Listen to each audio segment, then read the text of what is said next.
de TCA Latinoamericana con el tema aspectos a tener en cuenta en la elección de una OTDR. Ingeniero, bienvenido. Gracias. Muy buenas tardes, compañeros. Gracias por estar acá. Ya después de una larga jornada y de haber almorzado, pues es un poco pesado como la hora, pero la idea es poderles impartir a ustedes conocimiento de orden técnico con base en varias cosas o experiencias que se han adquirido a lo largo del tiempo y como sugerencias a raíz de muchos temas que surgen en la implementación de una red de fibra, una red FTTH. Y ya hago la observación porque anteriormente, hablando de unos 5 años atrás o un poco más, teníamos redes de fibra, pero básicamente son redes de fibra para enlaces punto a punto, porque requeríamos llevar la señal, sobre todo en redes HFC, llevar la señal de un punto a otro. Pero hoy día lo que estamos viendo es la implementación de redes FTTH, redes que requieren de mucha distribución, y los equipos para analizar estos sistemas pues requieren de cierto tipo de características. Pasé por alto a hacer mi presentación, ya como lo dijo acá el moderador, pues mi nombre es José Luis Batista, pertenezco a la empresa latinoamericana TCA, ubicada en la ciudad de Medellín. Y pues a lo largo del tiempo pues hemos ya pasado por las diferentes fases en cuestión de tecnologías. Bien, entonces entrando ya como al tema, yo en el primer momento que me preguntaron qué hablar, pensé en este equipo, en un OTDR, que es un equipo muy importante que valga la redundancia, forma parte de tener dentro de mis equipos de medida y de análisis de mi red como un artículo que me va a brindar a mí mucha información y certificar, entre comillas, la calidad de la red, ¿ya? ¿Por qué lo digo? Porque a nivel de lo que yo he visto como parte de ingeniería, se han empezado a implementar todas las redes FTTH, pero más por recomendación, porque posiblemente es un buen negocio, porque con 2 o 3 carretas de fibra podemos hacerlo, y conectamos la luz y le entregamos el servicio de internet al usuario final y en fin, no para. Pero en muchas ocasiones no vemos algo que es importante, el diseño de una red. Y un cliente esta mañana me comentaba de que habían comenzado con el tema del tema de internet, de implementar la fibra, pero en la medida que fueron creciendo, ya se vio cortica, por decirlo así, que ya el cable de fibra que habían montado de 6, 12 hilos ya no les sirve porque crecieron, o sea, no hubo planificación en ese primer momento. Eso a nivel de introducción. Esto que vamos a hablar acá es netamente de orden técnico y algunas cosas pueden ser muy evidentes, pero en este tema de la fibra óptica hay algo que es muy crucial en el manejo de la red y es el tema de la contaminación. Hablo de contaminación, lo que es el polvo, el mal manejo de la conectorización, y como venimos de una escuela de sistemas inalámbricos o de sistemas en redes HFC donde manejamos cables coaxiales o cables UTP, aquí vamos a manejar mucho lo que es patchcord, donde el cuidado que en su momento la parte técnica no le presta atención a lo que les mencioné, acá sí es vital que lo tengamos en cuenta. Esto que estamos viendo acá, pues es un tema de conceptos de lo que tiene que ver con la fibra óptica. Y como bien conocemos, existen 2 clases de fibra óptica, una que es la monomodo y la otra multimodo, y que difieren mucho en las características técnicas de ese hilo de fibra óptica. Pero hay algo importantísimo que tiene que ver con los factores de atenuación en la fibra. Muchos de esos están aquí contemplados, como es el tema de macrocurvaturas, el manejo que no se tiene en cuenta del estrés del hilo, de estas conexiones desalineadas, va más que todo cuando tenemos, o sea, de manera de orden técnico, para mí lo ideal es que yo tuviera en una red todo el mismo tipo de fibra. Pero ¿cómo? Si una fibra óptica, la característica es la misma y me es indiferente que compré 8.000 metros acá y me aparecieron 2.000 metros por acá y compré 500 metros por allá. Ahí hay algo que, aunque es fibra y estamos manejando luz, hay características técnicas que no tenemos en cuenta y que pueden de pronto generar unos desalineamientos de núcleo y que eso generen un porqué, si yo tengo montada bien la red, si tengo buenos empalmes, si tengo tal, bueno, en fin, muchas cosas.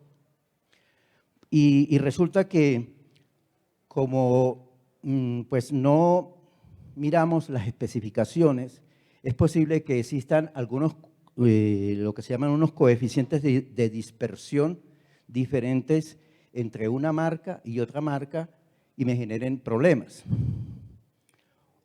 Hay otros temas que son ya innatos de la fibra, que es el tema del mismo proceso de fabricación cuando se hace la fibra, y por eso es que salen unas tablas de atenuación de la fibra, en donde ya uno asume que por 1 kilómetro en 1550 nanómetros me puede perder máximo, como decía el ingeniero Ramón de Furukawa, 0.25 en el peor de los casos. Eso es por temas de fabricación y temas de impurezas, ¿sí? Y hay otro tema que está aquí, que es la dispersión. En la medida en que yo voy viajando a través de la fibra, o la luz va viajando, yo no puedo viajar a través de la fibra, la luz va viajando a través de la fibra y sobre todo cuando hay muchas distancias, se generan algunos efectos de dispersión que se reflejan sobre todo en el video, en el color de las imágenes, pero que esos son intrínsecos en el manejo de la luz y que se pueden haber algunas correcciones con el tema de los transmisores ópticos que se utilizan en ese caso. Ahí la siguiente imagen que estoy mostrando pues es algo que tiene que ver con los conectores que usamos y que a veces también nos es indiferente cómo lo utilizamos. No le prestamos atención en la forma del conector, ¿sí? Sabemos muy bien que los conectores verdes son los conectores APC, ¿sí? Que dentro del mercado hay muchos temas de conectores, pero dentro de lo que en estos momentos estamos manejando, lo más común es utilizar conectores UPC y conectores APC. Hay errores que se pueden presentar y que no deberían de suceder, pero las personas pueden decir, no, pero es que me está funcionando, la ONU se engancha, ¿sí? Y esto es un error porque acá nosotros estamos manejando es luz óptica. Los que tuvieron la oportunidad de ver en temas de ingeniería física y demás cosas y el manejo de la luz, hay algo que tiene que ver con las reflexiones que se presentan. Y si, entrando un poco al detalle, un conector APC frente a un conector UPC, que no lo veo acá, pero es conector del orden también azul, este es GLC, las férulas, o sea, la puntica de ese conector es totalmente distinta y el solo hecho de conectarlo de esa forma que se está mostrando ahí me genera una pérdida promedio de unos 3 decibeles, que para mí es un valor muy alto que yo lo puedo aprovechar para otros temas dentro de la red. Adicional a eso, hay una reflexión por la forma del conector en esa férula que yo les mencioné. Entonces, esa reflexión con el tema del tiempo me va a generar daños, y que yo los he visto en que, por ejemplo, la ONU no engancha, ya después de haberlo tenido cierto tiempo de esta manera, porque el adaptador ha sufrido internamente unos cambios y ya no lo puede interpretar. Entonces, como le decía, esto forma parte importante de tenerlo en cuenta y son elementos, conceptos muy básicos, pero que tanto en el manejo de las fusionadoras, los amplificadores EDFA y los temas de la conectorización dentro de la red, que ustedes saben que hay en una red de FTTH, ustedes pueden tener 2 niveles de split, más cierta cantidad de cajas SNAP, como los diagramas que mostraban en el diagrama de Furukawa. Entonces, es importante tenerlo en cuenta. Y de eso llegamos a este siguiente diagrama, que puede ser como un poquitico tedioso, pero vuelvo al tema, es simple. Existen elementos para poder verificar que eso suceda, y es el tema de garantizar que esos conectores, esas férulas del conector estén funcionando adecuadamente. A nivel macro, existe una herramienta en la cual yo puedo visualizar el estado de esa férula. Cuando yo hablo de la férula, pues estamos hablando de ese conector. Estamos claros hasta ahí, ¿cierto? Ese conector, indiferente que sea verde o azul, esa férula, si yo la veo, puedo, y les mostraré más adelante, puedo ver algo parecido a esto, donde en este caso sería lo óptimo. Pero si utilicé mal un amplificador EDFA, que hago puntos de medida, conecto, desconecto, indirectamente estoy quemando esa férula, y después el resultado final va a ser que la potencia de ese amplificador ya no son los 20, los 19 que tenga la salida, sino que van a ser valores muy por debajo. Entonces, lo que siempre se recomienda en el momento de hacer las conectorizaciones, en el momento de estar entregando un servicio de caja SNAP, en el momento de yo conectar la ONU, es hacer un proceso de siempre garantizar este tema, y por qué no, en ese momento no vamos a tener todos los técnicos con equipos para visualizar a través del microscopio, pero sí tener herramientas que permitan garantizar que la férula está lo más limpia posible, ¿sí? Para eso existen limpiadores de conectores, pañitos con su respectivo proceso de limpieza con alcohol isopropílico, en fin. Pero ese concepto es muy importante que ustedes lo apliquen. ¿Correcto? Miren acá, este es el otro ejemplo que quería mostrarles. Miren que esta es la férula, y miren a diferencia de esto. Yo pongo el ejemplo. Por eso citaba que si el técnico venía de la escuela de manejo de un Pascor UTP, un cable coaxial, que yo siempre lo cargo en mi maletín para conectarlo al televisor y al equipo de medida, pues eso es irrelevante. Pero si tengo unos Pascor, me fui a mediodía a tomarme una gaseosa con algo de comida, accidentalmente toqué ese Pascor, seguramente lo voy a tener de esta forma, ¿sí? De esta forma. O si no le quité esa tapita, esa tapita que trae de protección, lo dejé caer, pues vamos a tener unos resultados ¿cómo es que se llama? Totalmente rayada la férula. ¿Y eso qué me ocasiona a mí?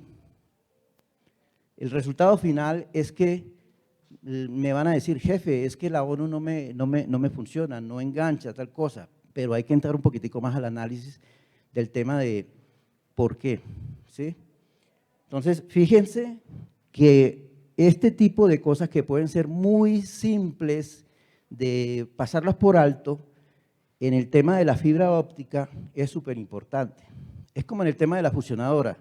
Si ustedes no tienen un cleaver que les haga el corte exactamente, la fusionadora pues va a rechazar ese hilo.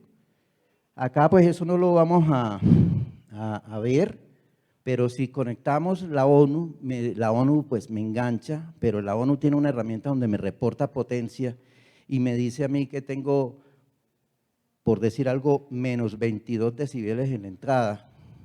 Y resulta que en la caja NAP yo debería de tener menos 16 en una cometida de 50 metros. No es lógico que se me vayan a perder a mí 6 decibeles en 50 metros, ¿sí? No es lógico, hay un problema. Entonces no le podemos echar la culpa a la caja terminal. Hay que ponerle un poquitico más de sentido, de análisis, de ponerle algo de orden técnico, de mirar qué es lo que está pasando. O es el conector mecánico, ¿sí?, que hicimos y nos quedó mal, o hay un problema en el tema de la conectorización. Y eso es súper importante y yo insisto con eso, para que ustedes lo tengan en cuenta, porque yo sé que pues estamos en este campo, hay muchos que ya vienen de tener ya mucha experiencia, pero hay otros que no es solamente coger una carreta de fibra, dos carretas de fibra drop, conecte aquí, funcionó, prendió el bombillito y ya. Eso no, o sea, pongámosle más sentido de orden técnico, ¿sí? Por ahí cito algo que vi, un meme de algunos de ustedes, no recuerdo, en el cual decía la chica de atención al usuario, le preguntaba al usuario final, señor, ¿qué luces tiene encendidas? Entonces le contestó, no, la luz de la sala y del baño. ¿Sí? Si estaba refiriendo era las luces de la ONU. ¿Sí? Entonces miren que uno necesita es saber exactamente a qué es lo que yo voy a analizar, sacar conclusiones y no después echarle la culpa al equipo terminal para este tipo de cosas. Bien, avancemos. Miren acá, por ejemplo, este es un equipo que te visualiza el estado de una férula. Y si se dan cuenta, pues obviamente está demasiado contaminada, ¿sí? ¿Qué puede ser esto? Temas de grasa. La grasa que uno tiene normalmente en las manos me va a reflejar eso. Temas de lo que les cité, que la férula se raya al dejarla accidentalmente caer y en fin. Pero para eso existen algunos equipos, microscopios que visualizan y que te pueden certificar sí o no que ese conector está funcionando o que es óptimo para ese empalme. Bien, entonces entrando al tema con el caso del OTDR, el OTDR es la palabra como tal, es este tema, un reflectómetro óptico en el dominio del tiempo. ¿Pero qué es eso? O sea, el equipo lo que hace es que él genera un rayo de luz con una determinada potencia, con una longitud de onda dentro de las que nosotros trabajamos, una lambda dentro de las que uno trabaja, la genera para analizar ese enlace y cada vez que él encuentra un evento o una interrupción, esa luz que viaja automáticamente se devuelve y me la refleja en una gráfica, ¿cierto?, para darme a mí un reporte final sobre una distancia de un enlace, ¿ya? Entonces, si yo tengo aquí una gráfica de ese equipo, él me va a generar a mí una traza, eso se llama una traza, con respecto a la distancia. Es decir, que si yo salgo aquí con una potencia óptica de X, ¿cierto? Y cada vez que él encuentre un evento, ejemplo, una fusión, un conector, un splitter, el equipo va a detectar ese evento y me va a generar un pulso y él me lo va a reflejar en la distancia, ¿cierto? Entonces, cada uno de esos eventos, dependiendo de la característica, va a tener ciertos niveles de pérdidas con respecto a la distancia. Ustedes saben que en la medida en que yo voy alejándome del sitio de origen, pues la atenuación va a ser mucho mayor. Y como reflejo de eso, pues el equipo receptor va a permitir que funcione o no. Entonces, ese equipo me genera esta traza, me da un resultado y me permite a mí determinar, por ejemplo, si, por decir algo, porque aquí me va a mostrar una lectura, por decir algo, a 1500 metros hay un corte de fibra, ¿sí? Si ustedes tienen eso bien documentado, ese diseño, esa red, pues ustedes van a identificar fácilmente dónde está ese corte, porque ¿para qué me sirven a mí que me diga 1500 metros si después ustedes no van a saber? Sí, porque yo tengo que recurrir a un plano, a un punto de referencia y después voy a decir, no, en la calle 10 con carrera 15, váyase usted y revise porque seguramente hubo un accidente, tumbaron el poste y se cortó la fibra, ¿cierto?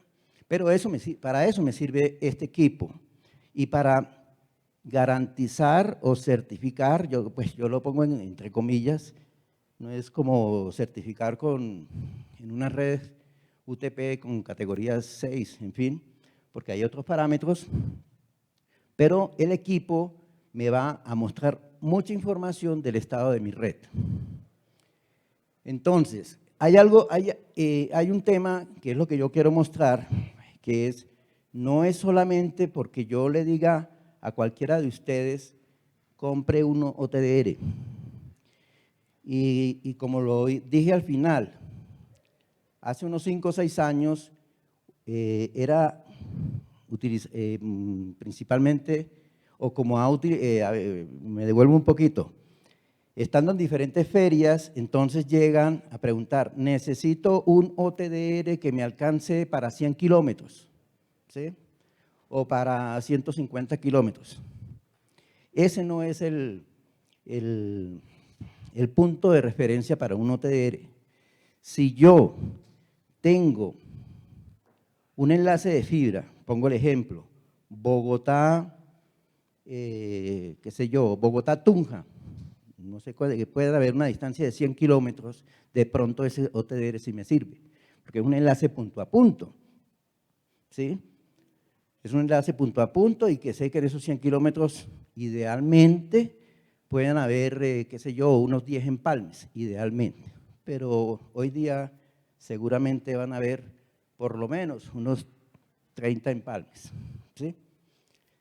Entonces, en el caso de las redes FTTH, hay otros factores que hay que tener en cuenta y es el caso, en primer lugar, de algo que está por acá, del rango dinámico y otro punto importante que son, bueno, uno que es las longitudes de onda que yo voy a manejar.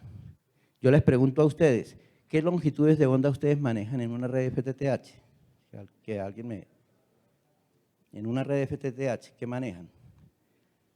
1310, 1490 y 1550, como lo mencionaba el ingeniero Jorge de Purucagua, son las 3 longitudes de onda básicas, ¿cierto? Entonces, por lo menos debe cumplir con eso.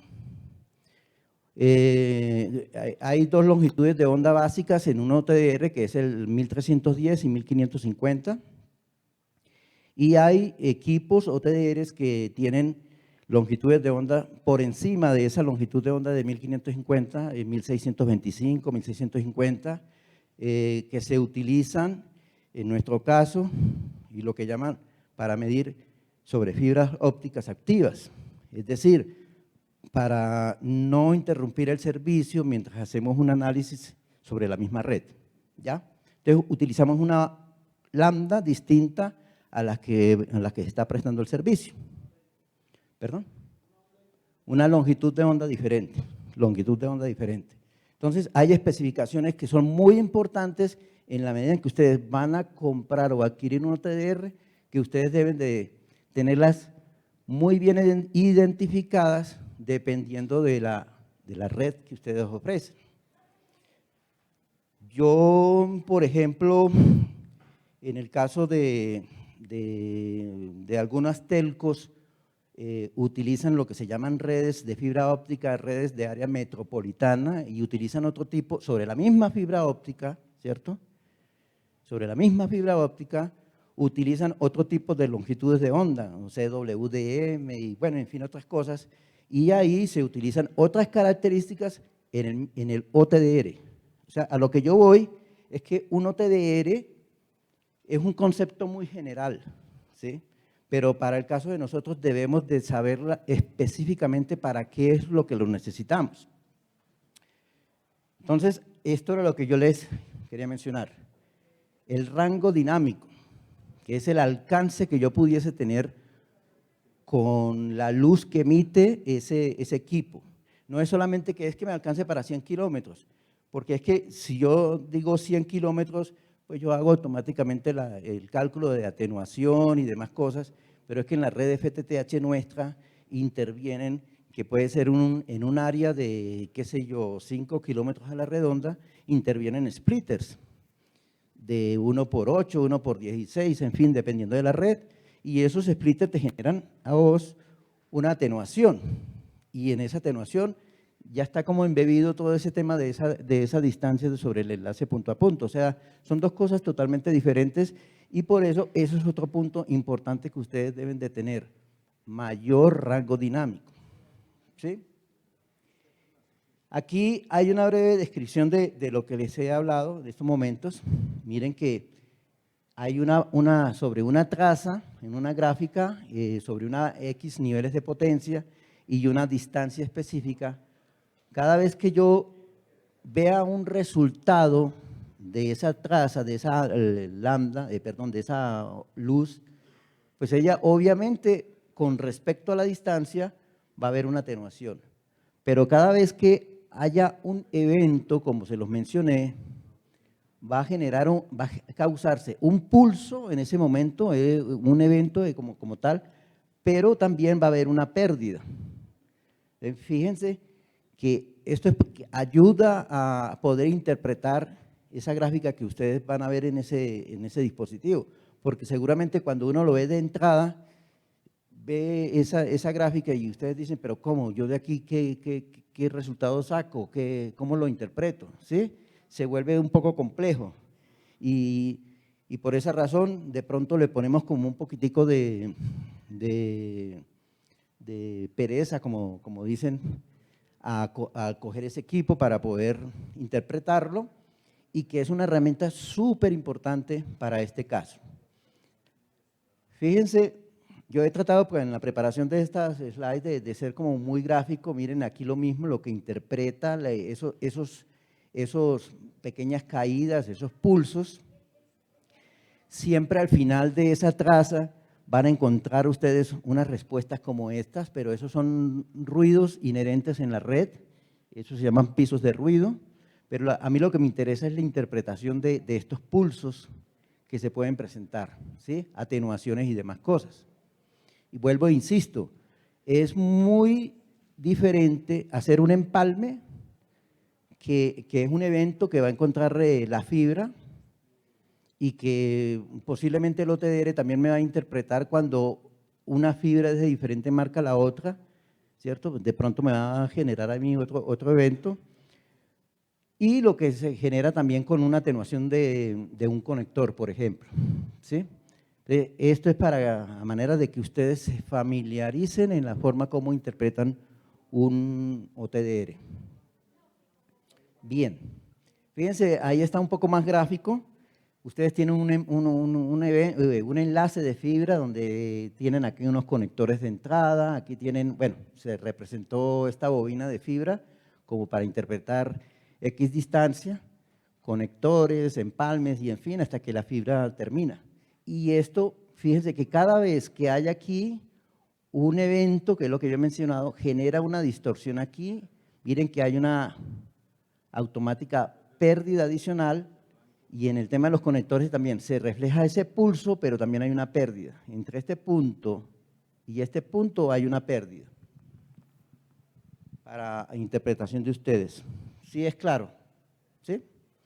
Bien. Hay otro tema y que ya les he mencionado, ¿no? Les he hablado del rango dinámico y de los pulsos.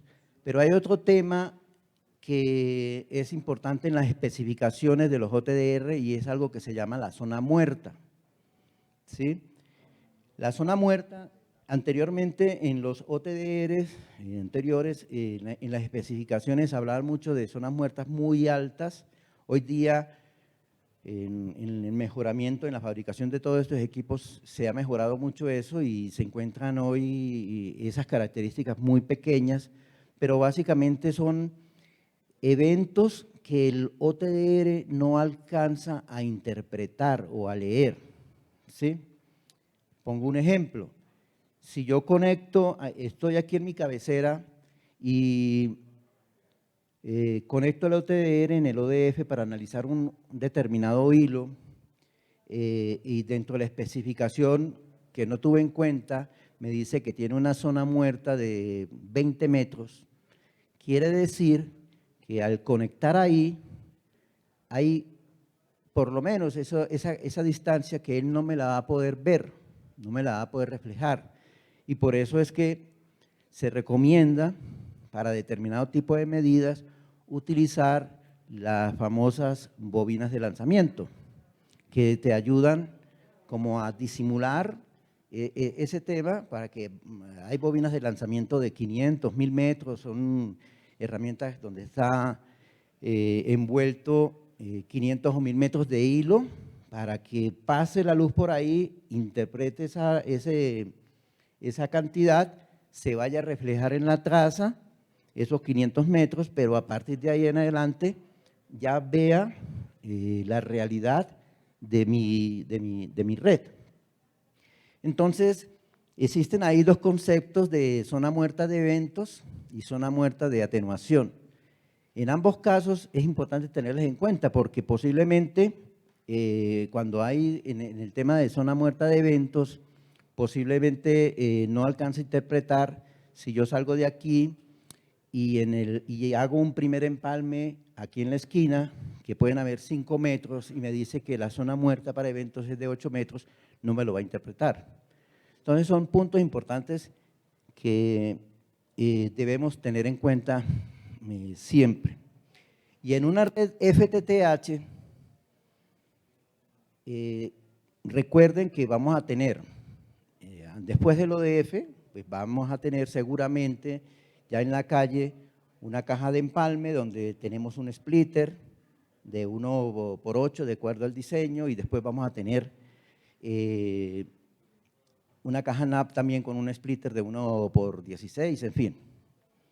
Entonces yo les hago una pregunta para temas de análisis. Si yo en una red FTTH quiero analizarla, ¿cómo sería la mejor forma de hacer una medida con un OTDR? ¿Sí? O sea, teniendo de referencia que yo salgo y voy a encontrar un par de splitter y yo genero la luz desde aquí, desde la cabecera hacia afuera, yo quiero analizar el punto final, el equipo no es capaz o no va a tener la suficiente, digámoslo, pues, ¿cómo, perdón? Interpretación, sí, de que cuando yo llegue al splitter, por cuál de los 8 hilos que tengo, por cuál me voy a ir, ¿cierto? Él genera la luz desde un punto de salida y llega al splitter y va a encontrar 8 hilos y ahí se va a difuminar la luz. Ahí no me va a servir la forma de cómo interpretar, si yo quiero analizar mi estado de red.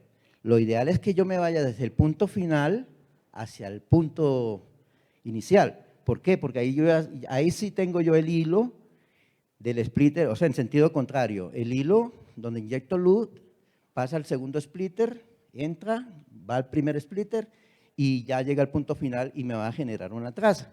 Entonces, es importante que ustedes lo tengan como punto de referencia. Esto es más de lo que yo les mostré, donde aquí me muestra cada vez que se genera un conector o demás cosas, cierto tipo de eventos. Y aquí yo quiero mostrarles algo que, ¿cómo así que ganancia? ¿Sí? Es una ganancia que no es real, pero se me puede, el OTDR me puede interpretar por ciertas diferencias en el tipo de fibra que yo utilicé, una marca X contra una marca Y, pero que exista unos coeficientes de difracción totalmente diferentes, pero él los interpreta, ¿sí? Entonces, eso puede también ayudar a analizar otros aspectos para que tengan en cuenta. Lo mismo sucede con los PASCOR, la forma como va a reflejar esas lambda, esos eventos, ¿sí? Cómo se comportan y, por ejemplo, cómo se mostraría cuando hay un corte de la fibra. Miren que aquí hay una caída abrupta que me puede interpretar a mí, acá, dar a la conclusión de que en efecto en ese lugar hubo un corte de fibra. O sea, lo que les mencioné, tumbaron un poste, qué sé yo, y va a haber un tema de interpretación de ese tipo. Bueno, pasemos porque ya me están diciendo que agilice. Bueno, el OTDR como tal, de muchas marcas, tienen muchas funciones adicionales a la función intrínseca del equipo, y hay equipos que traen BFL, o sea, los láser para detectores de eventos, unos power meter, tienen la opción que yo les manifesté de implementar lo que es el Fiber Spot, pero que todo ese tema de características pues se van activando por temas de licencias, si fuese el caso, o en la manera como uno lo puede interpretar, ¿sí? Hay muchas herramientas que puede traer el equipo como tal para poder utilizarlas dentro de la red. Y pues en las trazas finales, pues fíjense que aquí me están diciendo cada evento y me va a decir la atenuación y me va a mostrar a qué distancia se está presentando. Miren que aquí me está en distancia en kilómetros y me está mostrando los eventos, ¿sí? Entonces, aquí está el ejemplo de las trazas, de los pulsos y demás cosas que hay, ya sea por empalmes, conectorización y el ruido que hay en la red, ¿sí? Son maneras de visualizar. Este tema, como les decía, muchos técnicos pues les es tedioso poder interpretar porque se asustan al ver unas gráficas como esas. Hay herramientas como esta, como que se llama así la FiberPad, hay otros equipos o otras marcas que lo llaman como IOLM, pues la verdad no tengo la descripción de qué quiere decir esa sigla, pero es una herramienta que en vez de tener esa gráfica, me va a interpretar algo como esto. Algo más versión dummy, por decirlo de esa forma, donde me dice a mí, con cierto tipo de símbolos, qué está pasando en este conector, si está dentro de los parámetros establecidos y si me está diciendo ciertas distancias.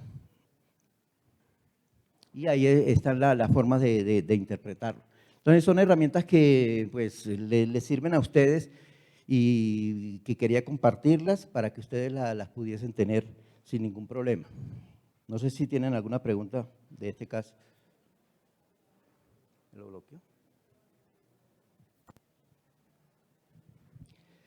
Listo, entonces eso era lo que les quería comentar sobre el tema de los OTDR. Si quieren mayor información, pues pueden pasar por el stand que tenemos nosotros ahí a la entrada de Latinoamericana TCA y para ser más profundos con el tema. Les agradezco por estar aquí en este horario y cualquier cosa pues pueden contactarme directamente en el stand. Muchas gracias a todos. Muchas gracias al ingeniero José Luis Batista Bonet de TCA Latinoamericana. A continuación los invitamos a nuestro gran foro potencial de Wi-Fi. Invito entonces a que se dirijan a la tarima la ingeniera Marta Suárez de Dynamic Spectrum Alliance, va a ser nuestra moderadora. Invito también al señor Oscar Robles, director ejecutivo del ACNIC Uruguay. Invito al señor Basilio Pérez, presidente del AC ISP de Brasil.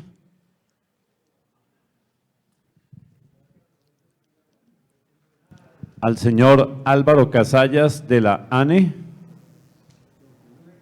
El señor Marcelo D'Ambrosio de CAPI Argentina. Y el señor Fabio Palacios, presidente de NAISP.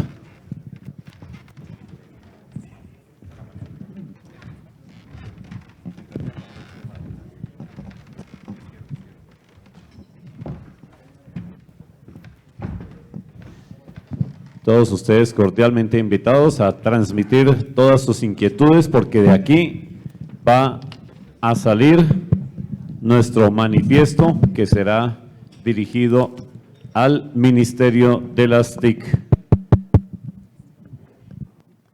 Queremos ayudar a construir usuarios legales.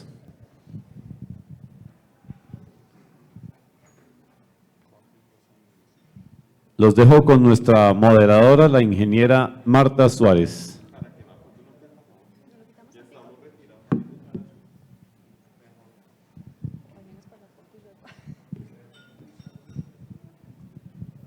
Bueno, buenas tardes, bienvenidos todos. Para mí es un gusto y un honor poder moderar el panel el día de hoy. Me dicen que para la foto nos quitemos un momento el tapabocas y ya, perdón, un segundo.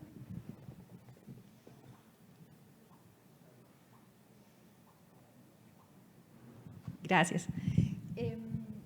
Vamos entonces, el día de hoy tenemos diferentes representantes, como escucharon, personas que tienen mucha experiencia en todo lo que tiene que ver con la implementación de redes, el crecimiento de ISPs y también la gestión del espectro. Tenemos también, vamos a tener una presentación sobre el ACNIC respecto a las direcciones IP, que va a ser al final de la discusión, pero también pues obviamente la idea es que todos podamos participar. Entonces, voy a iniciar, veo que cada uno tiene su micrófono. Voy a iniciar con una pregunta abierta, un poco con respecto, como la idea de este panel es establecer un manifiesto. Voy a hacerles una pregunta muy concreta, en la que les voy a pedir que me digan para ustedes un aspecto fundamental. Uno, yo sé que pueden haber muchos, pero un aspecto fundamental que en Colombia pueda hacer que la industria de los ISPs siga creciendo y sea más relevante. Uno solo. Les voy a pedir este ejercicio y luego voy a continuar con las preguntas.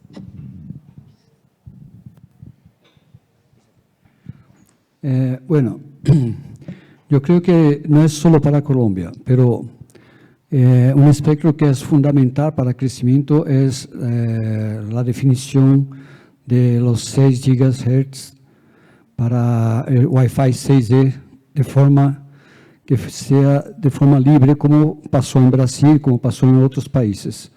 Yo creo que eso es muy importante, porque en un primer momento, como los proveedores hoy en día ya están con fibra óptica, ya están llevando bandas muy largas para los clientes, si no tienen un Wi-Fi con capacidad para trabajar con esas bandas, ellos estarán llevando un camión y después no tienen cómo completar el servicio. Y es muy importante, si no ahora, pero en un futuro próximo, que se haga una liberación incluso para uso outdoor. Recientemente en Brasil yo estaba hablando con personal de Anatel, que Anatel ya aprobó los 1200 GHz, y le hice incluso una propuesta de que hicieran una liberación outdoor haciendo un sandbox para testar cómo funcionaría, cuáles los problemas que tendría, y creo que el camino es por ahí. Muchísimas gracias, Basilio. Es un aspecto muy importante. Esto se refiere a que aparte de las bandas que tradicionalmente se pueden usar para Wi-Fi, que son las bandas de 2.4 y 5 GHz, haya espectro adicional en la banda de 6 GHz. Y eso permitiría tener 1200 MHz más de espectro y canales de ancho de banda de no solamente 20, 40 u 80, sino hasta 160 MHz, o sea, realmente alta capacidad. Voy a seguir con mi pregunta ahora, Fabio, ya voy por este lado. un espectro. Sí, no, precisamente en este evento pues hemos venido conversando con Basilio la importancia de esa banda 6.0 para poder no solo llegar con llegar con fibra, o sea, la mayoría de los ISPs hoy están llegando ya con fibra, ya no son enlaces, ya no es radio a la casa o aire como le dicen, es fibra óptica, pero pues llegamos ahí y los celulares, los televisores, los 4K ya no nos van a dar la posibilidad de poder aprovechar toda esa capacidad que podemos lograr en la capacidad que ya se puede entregar. O sea, tenemos una infraestructura, una supercarretera y si al final no tenemos cómo aprovecharla, pues quedamos nuevamente con un bache ahí que no va a dar una muy buena sensación al servicio que se está prestando. Excelente, muchísimas gracias, Fabio. Voy a pasar ahora a nuestro delegado de la Agencia Nacional del Espectro en Colombia, la ANE, que es la entidad encargada entre muchos aspectos de la planeación del espectro y la vigilancia y control del espectro. Entonces voy a preguntarle a Álvaro, ¿usted qué cree que ayudaría a impulsar el crecimiento, a seguir impulsando el crecimiento de los ISPs en Colombia?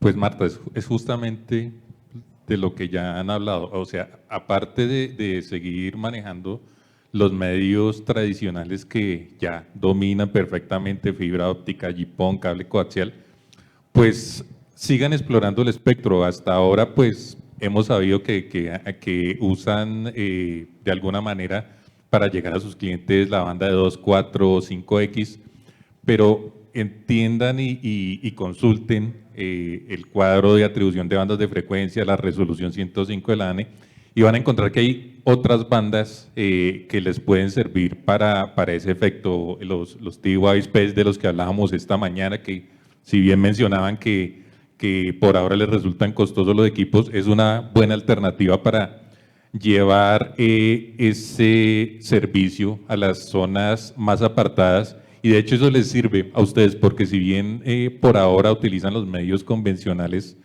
conectados por línea física, pues para llegar a las zonas apartadas es ideal que usen el espectro, y en ese sentido la ANE y recogiendo también los comentarios, pues está estudiando nuevas bandas de frecuencia para que de manera libre la puedan utilizar para eso. El ejemplo que ponen es la Wi-Fi en la banda de 6 GHz extendido, que por cierto, como les decía esta mañana, tenemos una consulta pública hasta el día martes, entonces son bienvenidos todos sus comentarios, y la ANE sigue trabajando en tener más espectro disponible, porque el interés del Estado es justamente llegar especialmente a las zonas apartadas que no cuentan con el servicio, o si lo cuentan, no lo logran en la calidad que debieran tener esas personas que pues con la pandemia pues también se ven impactadas y no tienen las mismas condiciones que tenemos las personas en la ciudad. Muchísimas gracias, Álvaro. Oscar. Gracias. Yo creo que un elemento importante es que tanto las empresas de las dimensiones que sean como el Estado se den cuenta de lo estratégico que se vuelve el acceso a Internet, y que los mecanismos o los modelos tradicionales de conexión empiezan a llegar a un nivel asintótico donde no se va a poder conectar al resto de la población si no se identifican mecanismos diversos, innovadores de conectar a la gente. Entonces, para esto obviamente tiene que ver no solamente los megaproyectos de Elon Musk con sus satélites, los de Google o los de quien ustedes quieran, sino también los de ustedes que tienen esa resiliencia, esa capacidad de conectar regiones donde el operador incumbente ya decidió que no es un caso de negocio esa comunidad y ya los abandonó y ya los ignoró, ¿no?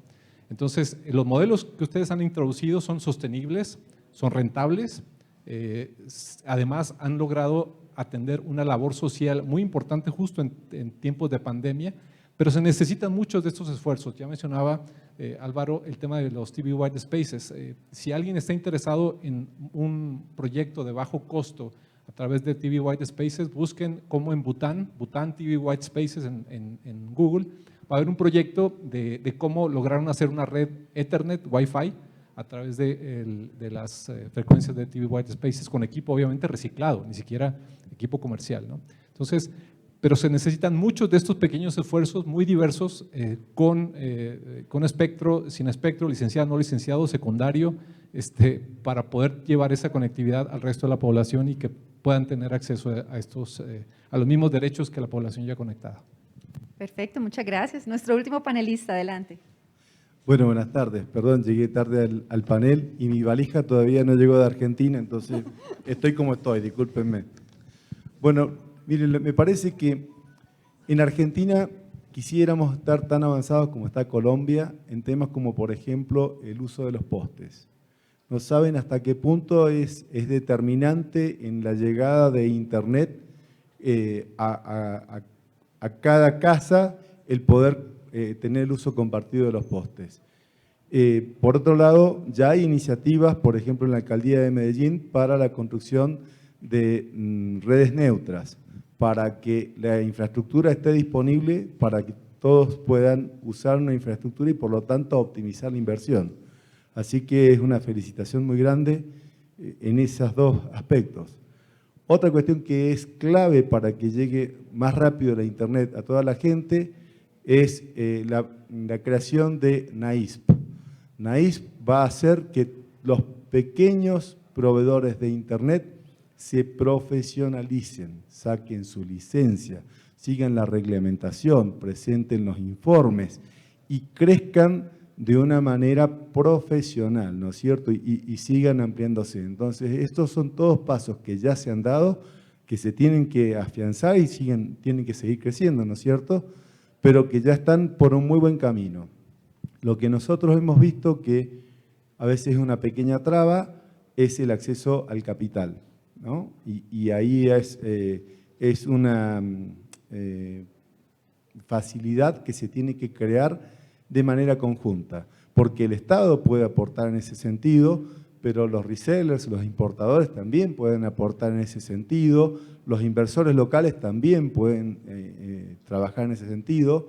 Ahí destaco, por ejemplo, la tarea de Ascenso, que trae una forma distinta de la Bolsa de Valores de Colombia. Trae una forma distinta de ayudar a financiar, y yo no sé si todos están al tanto o si han presentado sus proyectos ahí, pero una forma rápida de acceder al capital y genuina, digamos. Hay una inversión interesante que se va por ese lado. Y por supuesto, hay lugares donde la fibra óptica va a costar que llegue, ¿no? Porque la distancia es mucha y a pesar de que sería lo ideal, a veces no se puede. Entonces, tener toda la amplitud de espectro que sea posible es importante. No solo el 5G, digamos. Todo lo que podamos sumar, White Space y 5G, va a venir. Así que en ese sentido sigan el buen trabajo y sigan trabajando en que tengamos más disponibilidad de ancho de banda. Bueno, muchísimas gracias a Rodolfo Bianchi, presidente de CAPI en Argentina. Voy a hacer un recuento rápido para quien esté tomando nota del manifiesto, porque es que me parece que dijeron cosas muy, muy importantes. Continuar fortaleciendo NAISP, buscar que sea una red profesional. En la medida en que estén organizados, acceso a financiamiento y a diferentes fuentes de acceso. Organización y consideración de diferentes tecnologías. Ustedes tienen un rol muy importante de conectividad en Colombia, en zonas rurales, seguir fortaleciendo ese rol y esa tarea porque ustedes están contribuyendo a que el país esté más conectado. Identificar y cuantificar ese efecto que ustedes tienen en la economía colombiana y en la inclusión digital. Seguir actuando de acorde con lo que ha venido facilitando la Agencia Nacional del Espectro en materia de espectro de uso libre, participar en la consulta, apoyar para que en Colombia la banda de 6 GHz pueda estar abierta para uso no licenciado y, bueno, creo que ahí los dos coincidieron en ese aspecto. Bueno, vamos a continuar ahora un poco. Yo sé que estamos en un pequeño público, pero quiero darles la oportunidad. Si alguien desea hacer una pregunta, también por favor díganos para aprovechar este espacio. Yo quisiera aprovechar a nuestros participantes internacionales, específicamente a Basilio y a Rodolfo. Quisiera preguntarles un poco a Basilio si nos puede dar una visión de cómo está organizado el tema de ISPs en Brasil. O sea, sabemos que hay bastantes grupos. Ustedes ya tienen muy claro el rol que juegan los proveedores de pequeño porte en la conectividad. No sé si nos puede contar un poco sobre ese proceso y la relevancia que ahora ya el mismo regulador le reconoce. Sí, yo ayer hice varias presentaciones acá y ya les conté al público sobre los 17.000 proveedores que hay en Brasil. La importancia que ya tenemos que 60% de todas las fibras ópticas que llegan al hogar son de los proveedores, 60%, y 40% de toda la banda ancha es de proveedores. Entonces, tenemos una importancia ya muy relevante y el gobierno nos ve ya muy bien. Una cosa que quería aclarar es que cuando hablamos de la frecuencia de 6 GHz para el Wi-Fi 6, totalmente liberada toda la faixa, la idea de que las operadoras de celular que van a operar con 5G tienen interés en esa frecuencia es falsa. Es una idea errada, porque el Wi-Fi 6 es complementar al 5G, él va a complementar. Entonces, la persona viene de la calle con 5G, con alta velocidad, cuando llega en una empresa, en alguna parte que hay Wi-Fi 6E, va a tener la misma velocidad o hasta un poco mejor do que estaba con los 5G en la calle. Si se da ese espectro para el 5G, lo que va a pasar es que ellos van a tener mucho espectro, van a tener que poner mucho más torres, mucho más puntos porque 5G tiene una antena a cada cuadra. No es posible, no se hace 5G como se hace el 4G, como se hace los servicios anteriores. Entonces, la inversión que una empresa de 5G tiene que hacer es tan grande que tener más espectro y sacarlo de los proveedores es un mal negocio para el país. El país va a ganar más si deja ese espectro para los proveedores y mucho espectro disponible para el 5G. En Brasil hubo una subasta de 5G hace pocos días. En Brasil tenía 3 grandes empresas de celulares, servicio móvil. Participaron 15 empresas en la subasta. De esas 15, con excepción de los 3, los otros eran todos proveedores. ISPs grandes o que se juntaron o junto con financiamiento de alguna empresa financiera que estaban participando. Y tuvieron 8 empresas ahora que van a fornecer 5G. O sea, los 3 grandes compraron todo lo que tenían derecho y hay 5 nuevos participantes. O sea, los ISPs están comenzando a romper un monopolio que hay en el servicio móvil, porque